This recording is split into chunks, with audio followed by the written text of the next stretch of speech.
Hey, let's have a word of prayer. We'll get started. Father, I am so thankful that we have the scriptures to turn to. That, Lord, sometimes when we're a little down or discouraged or maybe a little sad, for me, probably from the election, I am so glad I can turn to the Word and see an eternal perspective and that you are still sovereign and you still reign. Thank you for these students. Thank you for our semester. I pray as we study, as we just review in Joshua chapter 5, and then as we get to the Battle of Jericho and then the Battle of Ai, I pray, Father, that today would be just a great Bible study today, that we would just leave here with our cups full of just great material, understanding the passage, and applying it to our lives. May there be a meditation. May we have knowledge and understanding. May we make it personal to our own lives today, Father. That's such a goal of mine in these two chapters, 6 and 7. And then, Lord, may we leave here practicing it, not being just hearers in our class, but being doers of your word as well. Thank you for these incredibly victorious passages. And Lord, even the passage on defeat and how to get back up after we have failed. And so, Lord, we dedicate the class to you. I know there's a lot of things going on in a lot of people's lives right now. I would like to continue to pray for Ayana as she recovers. I pray for Maggie as she recovers. Well, Ayana, that she will not get sick and that she'll be fine and be out soon. I think she's going home to see her mother this weekend. And Lord, that she can get out of quarantine is just such a blessing. And Lord, we think about the financial needs that we may have. We've got a lot of things going on, but Lord, may we be able to kind of put that all on the altar, casting all our care upon you, because you care for us. We can get all messed up about this, that, the election, our relationships, our financial bill. But Lord, right now we're in class. So may we focus on two chapters that could be of great help to us and that we could help other people through in the days down the road. So we dedicate the class now to you in Jesus' name. Amen. Is the camera going? Mm-hmm. Okay, great. All right, everybody take your Bibles and turn back to Joshua chapter 5. And as you're turning, there were 4 events that occurred at Gilgal. By the way, what does Gilgal mean? To what? To roll back. All right. Everyone together, what does Gilgal mean? To roll back. To roll back. And what are they rolling back? The shame. The shame. God says, you know what? I'm not going to be ashamed of you guys anymore. You guys are going to start living the victorious Christian life. That's as cool as it gets, okay? So to roll back is what it means. Okay, so there are 4 events that occur at Gilgal. What are they? Candace, give me one. I don't know. Oh, yes, you do. Abby, give me one. No, they've already done that. They've crossed the Jordan. Guys, there are 4 major events. This is going to be the most important thing that happens to them. Emily, give me one. The memorial. The memorials. Okay, they build a memorial. All right, they got one. Cammy, give me another one. What happens? Oh, the offering? Okay, that's going to be later. Guys, 4 things happen at Gilgal. These are the 4, I'm telling you, the reason why they live victorious is because of these 4 things. Franco, what happened?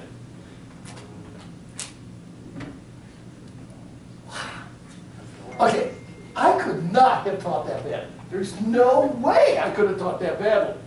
This is the most important chapter in the entire book. There are 4 events. 1, they built a memorial. What else happened at Gilgal? Yes. What? Circumcision. Do you guys remember? Do we have to go through the circumcision thing again? Okay. Man, alive, guys. All the men got circumcised. And, I mean, they had to be vulnerable and the whole 9 yards with that. I don't know how you can forget about circumcision. Okay, then, What's the next thing that happened? Emily's had her hand up the whole time. Passover. The Passover started. Okay, the Passover started. And what's the last thing, Jordan? They had a banner day. Yeah, no, that was the crossing of the Jordan. Franco, what's the last thing that happened? They stopped getting something. Oh, man, yes. The manna ceased. Okay, guys. Okay, I don't know what happened last class, but I'm telling you, these are four of the most important things that will ever happen in the book of Joshua and should be in your life. Number one, you build, everyone together, you build what? A memorial. So it's a place of Remembrance. remembrance. Okay, number two, they roll back the shame. They got right with God. They started obeying God by getting circumcised. It was a place of repentance. It was a place of repentance. Then they started having the Passover again, and they were what with God? Restored. Restored, a place of restoration. And finally, they no longer got manna. They had to go out on their own and feed themselves. It was a place of Responsibility. yeah. Are we all on the same page with that? Okay, guys, those are really, really big stuff. It is a place of remembrance. It's a place of repentance, renunciation, a place of restoration, and a place of responsibility. Man, that was important. Okay, so now we come. Does anyone? Okay, then at the very end. Yeah. Okay, so at the very end of chapter 5, which I think this is important too, we see Joshua alone with who? Jesus Christ. Christ appears, and he appears, and this is called a what? Theophany. A theophany. Christ in physical manifestation in the Old Testament. And Joshua wants to know, hey, whose side are you on? And what does, and by the way, who appears? Don't say Jesus Christ. In what form does Jesus Christ appear? Captain of the host. Why does he appear in that form? That's what we need. Because that's what they need. And Christ will appear in your life in what you need him in. I like that. Okay, so any comments, questions, or thoughts, illustrations, or anything about the most important chapter in the book of Joshua? Guys, this is their key to victory. They had a place of remembrance, they had a place of repentance, they had a place of restoration, and they had a place of responsibility. And it was all done at a place called Gilgal. That's an important place. Yes, this guy, get that. All right, are we all done? We're all set with Joshua 5. Do you think you guys got a handle on that? Very, very important chapter. Okay, let's listen before we go to Joshua chapter 6.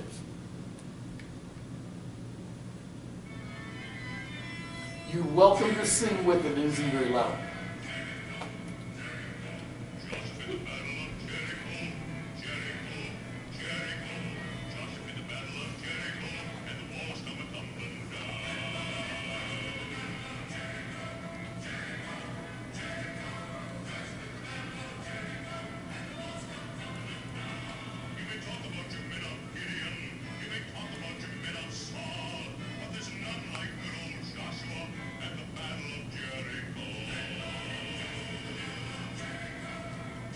I had a little bit of time, so I went ahead and made a tape.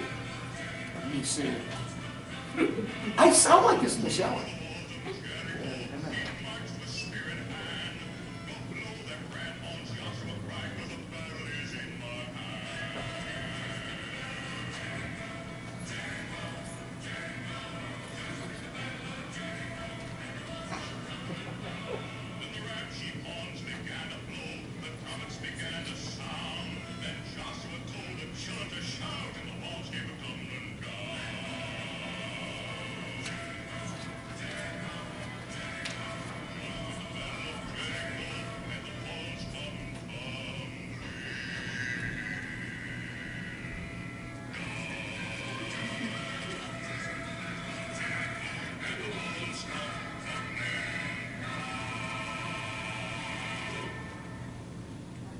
good arrangement. Don't you love his voice, man? That's so good. Okay, know where we are. Joshua chapter 6.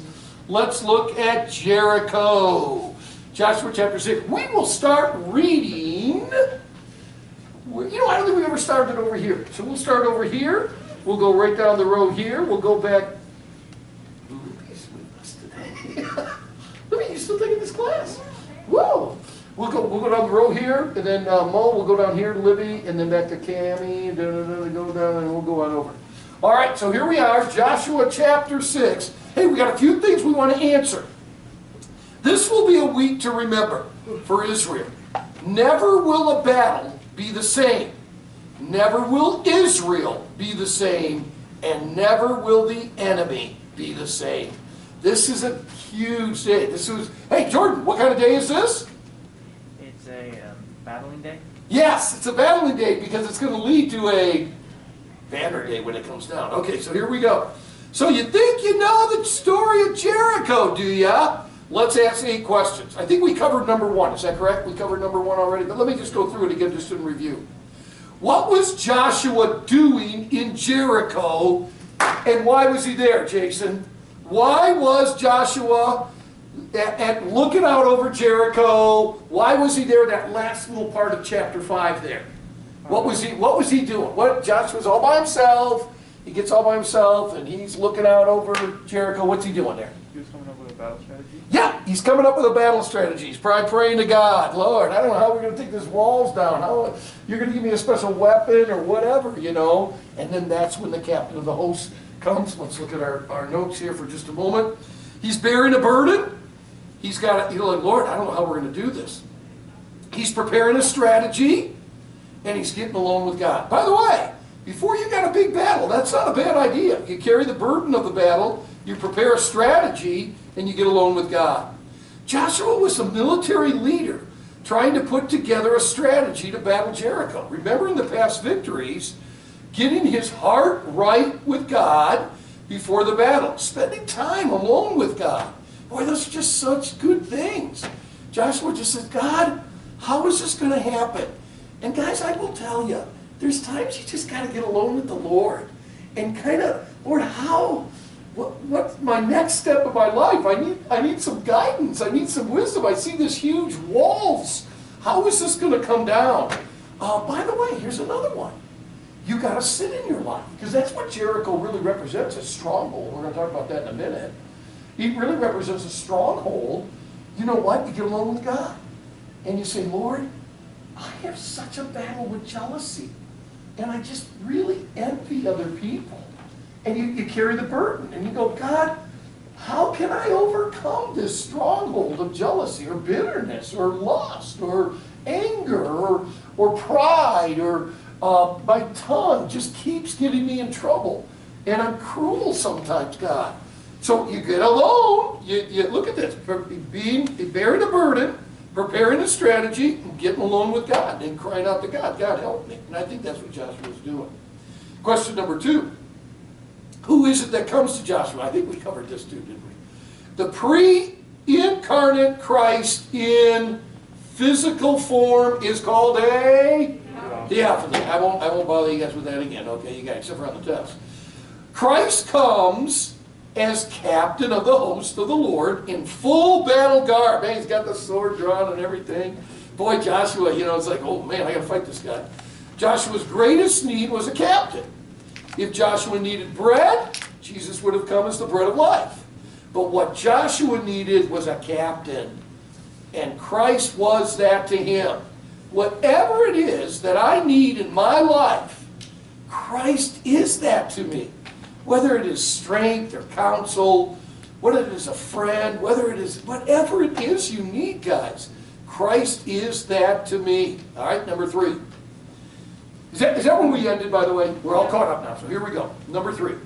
Why is this encounter so important? Okay, so there is some other things we need to talk about. Number 1, confirmation that Christ was on Joshua's side. In other words, that he was going to fight the battle. Number 2, Jesus responded that he was neither for Joshua nor against Joshua him. The key was that Joshua got on Christ's side. Because of what Joshua needed, Christ would go before and lead them. Boy, how many times in our life, you know? Yeah. Number 4. What did Joshua need to do? By the way, let me just read through these verses again. We're looking at these. And it came to pass, when Joshua was by Jericho, that he lifted up his eyes and looked, and behold, there stood a man over against him, with his sword drawn in his hand. And Joshua went unto him, and said unto him, Art thou for us, or for our adversaries? And he said, Nay, but as captain of the host of the Lord am I now come. Joshua fell on his face to the earth, and did worship, and said unto him, What saith my Lord unto his servant? And the captain of the Lord's host said unto Joshua, Loose thy shoe from off thy foot, for the place wherein thou standest is holy. And Joshua did so. Any comments, questions, or illustrations about it? Yeah, go ahead, Josh. Well, I was thinking about this and I was wondering if it might be true. Because in the beginning of Joshua, it talks about him being scared and afraid. Yeah. So there's this huge, tall, scary figure, and he just goes up and approaches him, and then he has all this courage and strength now. So I think that's kind of a cool thing, that after he saw God's deliverance, he knew that God was going to be there with him, even if it was against a big old enemy. Yeah, I've never thought about that before out of that, but I think that's a great point. And what was it that, what started to change that he isn't the one in Joshua chapter 1? What was it? It was, Now listen to this, guys, because I think this is a really good point. it was, What started to give him that confidence? was it his faith in God? Yes! And this is why, well, I'm going to go down this road, because you gave a really good answer here. Okay, so what are the 4 things that happened at Gilgal? What's the first thing? The memorial. Yes! What's the purpose of a memorial? Remember it? To remember what? What God did for them? Okay, what gives Joshua his courage now to face this warrior coming at him? What God's done for him? Which God's done for him in the past, and specifically the crossing of Jordan. Because that's the only miracle right now that's happened, okay, all the way, I mean, since the plagues, you know, and all that. But this is the biggest thing that's just recently happened, and because of that, now, I'm going to go one step further. Hold with me. By the way, guys, this is when we start really studying the Scriptures, and how you make the Scriptures applicable to us. What passage of Scripture does the Jordan River represent? Everyone together? Galatians 2:20. What is Galatians 2:20? I am crucified with Christ. So here goes, guys. If you want to start having more confidence and becoming more courageous, die to yourself. See, the crossing of the Jordan is what gives Joshua now, he knows, God's with me, God's on my side. I have died to myself. And this is my life that I now live. I live by the faith of the Son of God who loved me and gave himself for me, Galatians 2:20. So now this warrior comes at him. He doesn't know at this point it's Jesus Christ. This warrior's coming at him, but he shows great courage, Josh. I'm right with you. He's willing to stand up against him. Why? Because he's already crossed Jordan. These are the first steps of the victorious Christian life that we begin to live after we finally die to self. Some of you are living in insecurity. You're living with fears. You're living a defeated life. Why? You never died to yourself yet. You are still trying to live this Christian life on your own. And there's not the courage to face somebody coming at you. One other thing with that. I got another thing too. I just thought of it. Okay. Go. Was Joshua part of the group of guys that got circumcised, or was he a part of the first group? Yes. He got circumcised when he was in Egypt. He would have been circumcised. Yeah. At Passover. Yeah. Yeah, so no, he's not one of them. All right. So I got another one. Many times when Christ first enters our life on a situation, we don't see him as Christ. In other words, sometimes something starts happening in our life and we don't look at this as a God thing. When he first sees this warrior come at him, the last thing he's thinking about that's God in his life. I have found many times when God's about to do something in my life, he enters in my life in a way that I would never have expected. He comes into my life at a time and in a way that I would like, that's not God. There is one thing is for sure, guys. When he saw this warrior come at him, the last thing he's thinking is that that's God in the flesh. He's thinking that's going to be maybe someone I have to take on.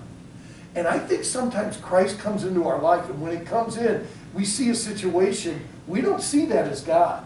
We kind of think like, okay, this is the devil. No, this is maybe Christ coming into our life. And whatever. Anything else on that? Because that's just such a good passage. Yeah, go ahead. Would that correlate with the election that's going on right now? Let's take a minute. I did really good for my Bible survey class. I didn't talk about it earlier. I'll leave it. Well, you know, it really could be. I'm really discouraged. You know, I look at my grandkids. I got 2 grandkids now. I look at Ben, Luke, and Drew. You know, I'm 63. I've lived such a great life. God's been so good. And I think you guys, it's a bigger deal than you think that happened yesterday. I think it's going to be, things are going to change. But what would that make us do as Christians? I have lived a very soft Christian life. Being in the ministry, being a pastor has been a lot of fun. It's really been really positive. Being at this college for the last 8 years, come on. I get to travel.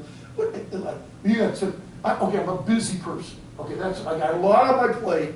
But I get to travel with tour groups in the summer, Emily. Boy, we really suffered this summer, didn't we? Boy, that was really hard. Staying in Homeward Suites or whatever they're called, or a Hampton Inn. Oh, and we really, you know, we lived in the ghettos one night at, you know, Holiday Inn Express, you know. Guys, we just haven't suffered at all for our faith. And we've really never been persecuted in America. I believe your generation may experience some of these things. Now, I'm scared for you guys. I'm a little scared for me. But the possibilities are amazing.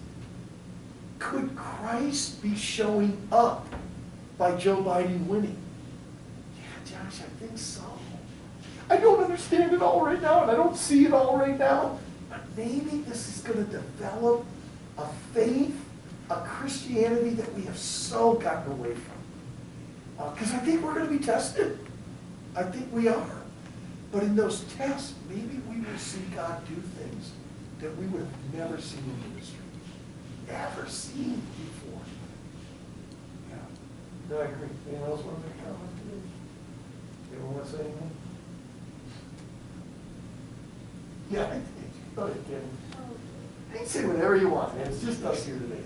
I kind of along those lines, yes, a few days ago my grandmother died, and it was so unexpected, and none of us really were looking for that, or we had no idea that that's going to happen. But at first, everyone were all like, this makes sad, you know, especially my mom, because she was not there, living in the theater with her. But the more I reflected on it, the more I thought about it, and yesterday's message was so good about soul winning. Maybe God allows certain people to die to bring other people to Christ. Amen. And like she was saying, and like our whole family was saying, there could be other people who are maybe at the funeral or anywhere. And like I know that that's happened before, but I just kind of reflected on that. Like, honestly, if one person comes to Christ as a result of her going to heaven, like that's all that needs to happen. Yeah, yeah. I had this kind of a funny incident like 30 years ago. I was in Pensacola, and I was in an Albertson store, and I was in very casual clothes. And there were 3 college girls from PCC out together shopping. And I came in behind them in the line when they were going out. Matter of fact, I was gonna buy their groceries for them. And they turned around and they saw me. And you could see, they whispered to each other. And, see, they never really seen me up close before. You know, they just see me up on this platform, you know, speaking. And then they all talked, and I knew what they were saying, and they turned around and they said, Pastor Shetler, is that you? And I said, yeah. I said, how you girls doing? I said, what's your names? And they couldn't even answer me. They were just like, and here's what they said. We just like never saw you in clothes like that. We can't picture you without a coat and tie on. You know, they said, you just don't look like who you are. You know what? I have found Christ appears in our life that way many times. He doesn't appear the way that we think that he's going to appear in our lives.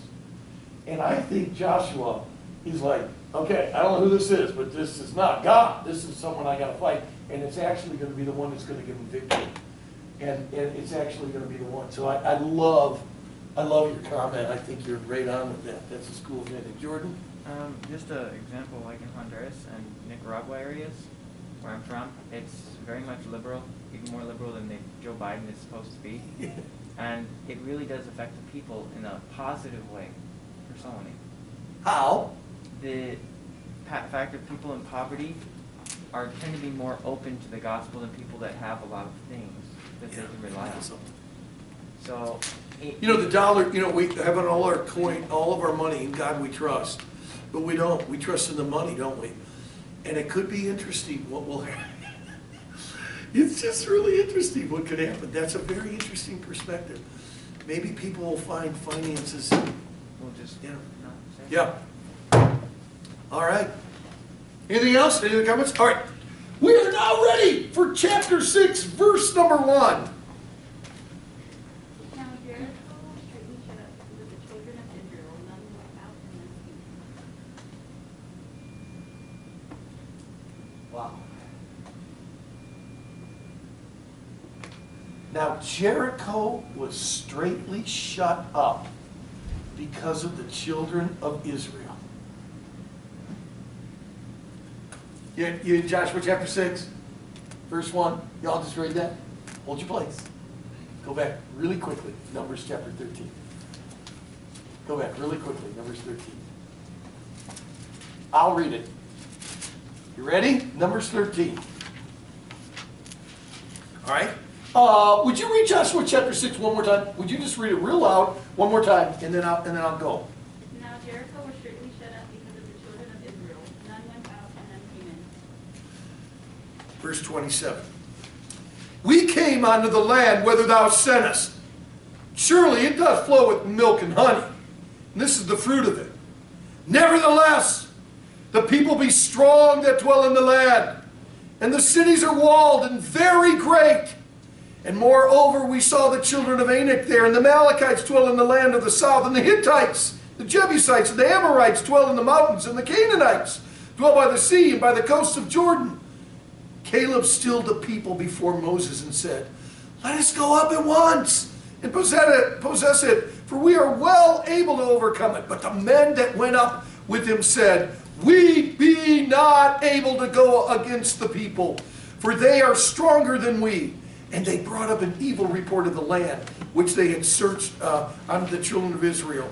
The land through which we have gone to search it is a land, listen to this, that eateth up the inhabitants thereof, and all the people that we saw in it are men of great stature. And there we saw the giants, the sons of Anak, which come of the giants. And we were in our own sight as grasshoppers, and so we were in their sight. And all the congregation lifted up their voice and cried, and the people wept that night. Joshua chapter 6, verse 1.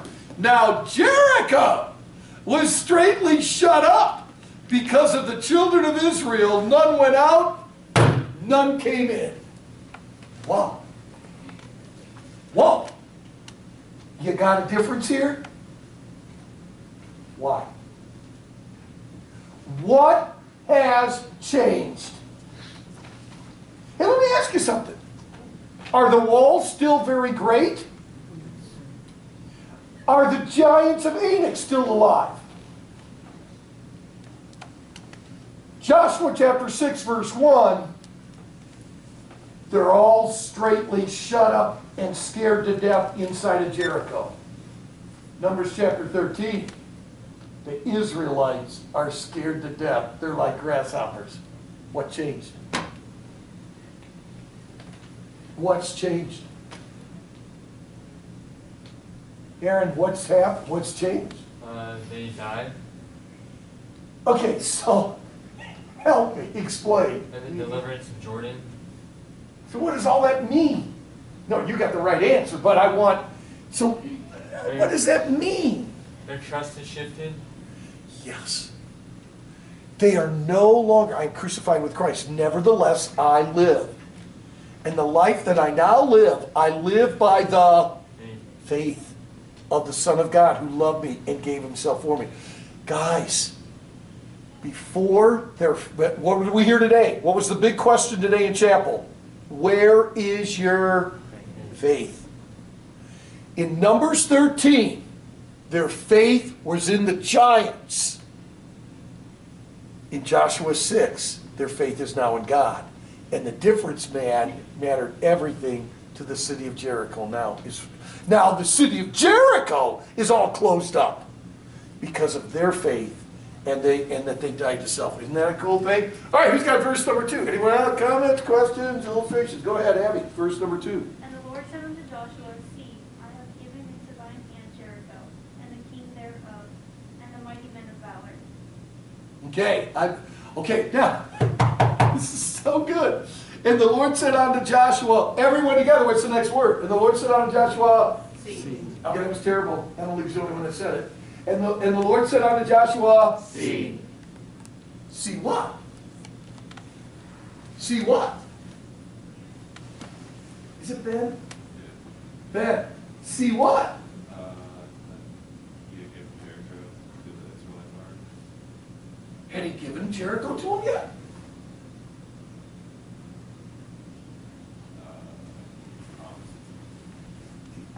I just love every verse. And every verse has got good stuff in it. What's the vision here, guys? What's the vision? Emily? That the people in Jericho are scared, basically, and that they're hiding. No, but. He's telling Joshua to see, though, Emily. He's telling Joshua to see, Kyler. So, what eyes is he telling them to see with? You say your eyeballs, I'm going to hit you. What eyes is he telling them to see with? What? Yeah, otherwise the eyes of... Okay. The eyes of faith. Look and see. Hey, Josh, come here, look. See the city? It's yours. Doesn't look like it's ours. Still looks pretty big, still looks pretty awesome, it looks overwhelming. No, Josh. Look with it with the eyes of faith. See, I've given it to you. Guys, you don't get anything until you first of all see it. You got to visualize it. You got to believe it, guys. You got to see it, not with these. You got to see it with these. You got to see, God, this could be done. God, I can have victory over this area of my life. God, those walls, that stronghold in my life can finally come down. Nothing's going to come down until you see it, not with these eyes, until you see it with these eyes. Are you with me? Man, that is so important. Okay, who's got verse 3? You shall compass the city, all ye that are born, and go round about the city once, so shalt thou do so. True or false? All of Israel marched around Jericho for 6 days. True or false? True or false? That's a verbal answer. True or false? False. False. Who went around the city? Just the men. And you know, there's a reason. Guys, there's a reason why it was only the men. Because the women could have never got quiet. Okay, so, just teasing, just teasing. Okay, verse number 4. Verse number 4. Who's got verse number 4?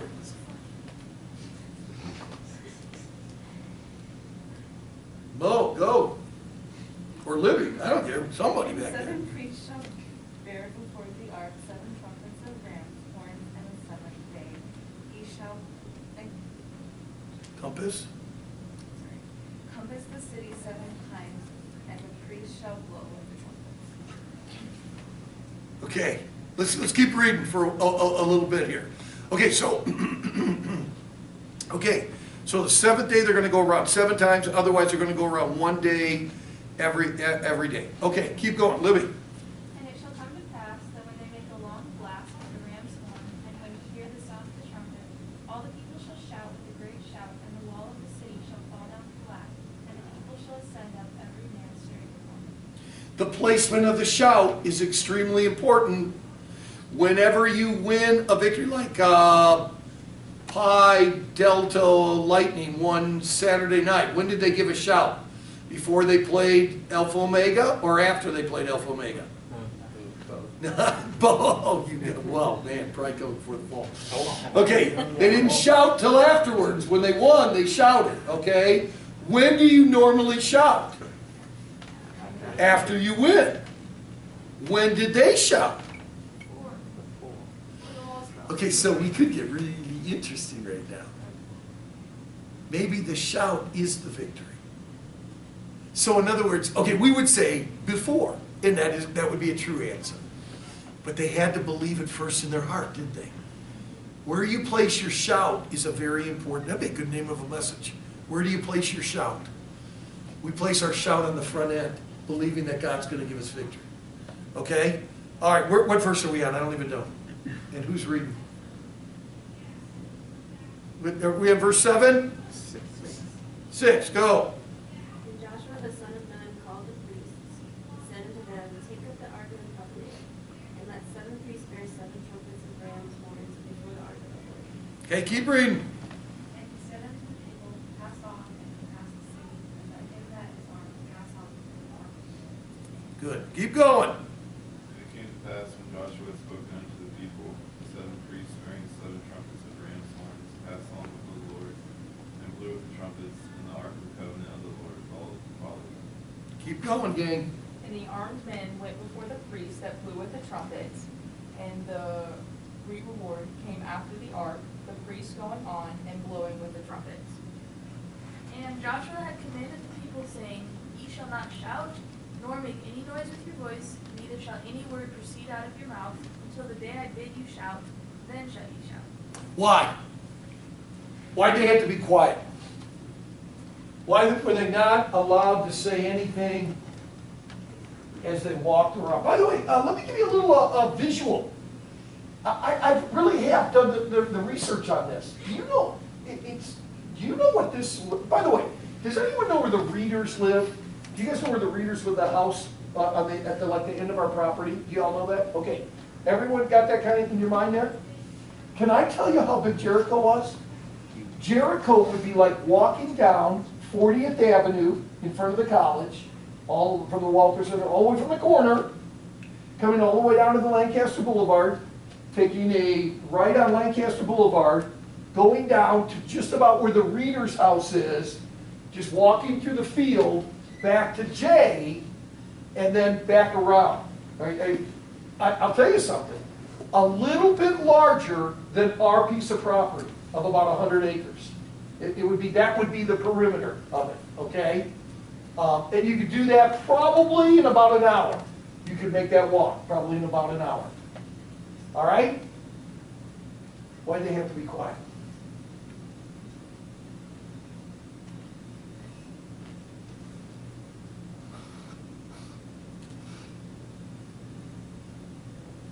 Why were they not allowed to say anything?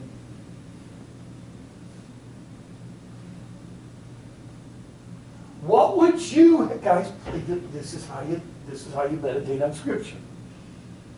Put yourself, what would you have been doing? By the way, what would you have seen as you walked around the city of Jericho what would you have seen? I don't want to be stupid. Let's just talk for a minute. Dr. Schiller, is this the spirit, really deep spirit? I would see Jesus. No, you wouldn't. No, you wouldn't, okay? What would you be looking at right now? Yes? Well, I would imagine the people of Jericho would be looking out, watching them, walking around the city. Okay, all right, let's go there for a minute. I've heard different preachers go different ways. Some of them, they're jeering from there, others they're scared. The way that it's shut up, it may be that they're a little fearful inside, is a little bit more the apprehension. But that's not what I'm talking about. I want you to tell me, why did they have to walk around this city 13 times and not say anything? What was God trying to do with them? McKenna, what do you think's going on here? The only thing I can really think of is like they're looking at how big the wall is. And so I don't know, like personally, if I was walking around seeing, I'd be like probably questioning everything. Very good. That is, I know. Now think about what McKenna just said. Guys, would we not all do that? When you read the scriptures, put yourself in the scriptures. I would be walking around thinking to myself, how is this going to happen? How is this, what is God going to do? By the way, there is something every time around they get to see. Josh? It's the red scarlet robe. The red scarlet thread, remember? Every time around, every lap, they get, so, and what would you, okay, put yourself in them. They know about the two spies, they know about this harlot woman, they've been told all the story. What do you think they're thinking about that? Emily? That somehow, however God gives them the victory, that Rahab's gonna be saved in her household. Yeah. Yeah, no, that's excellent. Anything else? I think we probably covered it. What else would you be thinking as you walked around? Maybe it was a little way of preventing them from complaining, because they have a really past of like murmuring and complaining. Yeah. It probably wouldn't be pleasant looking around it that many times. Yeah, maybe. I'm not taking anything away from that. That's a possibility. How about this too, guys? I'd throw this in there. If you were one of the people that walked around 13 times over those 7 days, would you ever in your life forget that? Yeah, I was one of the, son, I want to tell you a story. I want to tell you a week in my life that I did. Basically, and I guess it would be very memorable. It wasn't like the first day, bam, the walls come down. I think God's trying to do something in their heart that they're never going to forget. This is going to be a memory you are never going to forget. And I think it's like a week of camp, whatever. The walls are going to come down, and it's a very memorable moment of what's going to happen. I don't know. Okay, so I'm getting close to a really cool thing here. Hey, how are we doing on time? Okay, so we got to 1:15, right? Yes, sir. All right, let's take a little break. I do have a little drink for you if you guys want one. And I got a little hug and a little, one of the little hug things. And Kool-Aid Jammers. I got some Kool-Aid Jammers. And I thought that was more.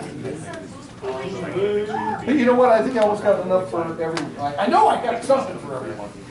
So take a little 3-minute break. I want to sit down for a minute. Yeah.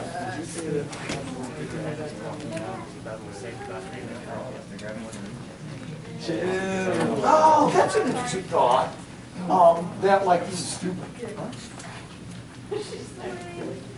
My first inclination would be no. That would be very different.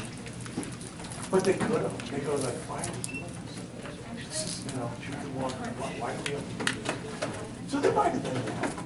I guess though, maybe the first day, but then I think you start thinking, God, you're making us do this for a reason.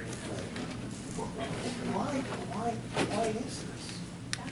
I think we're also supposed to examine our fears.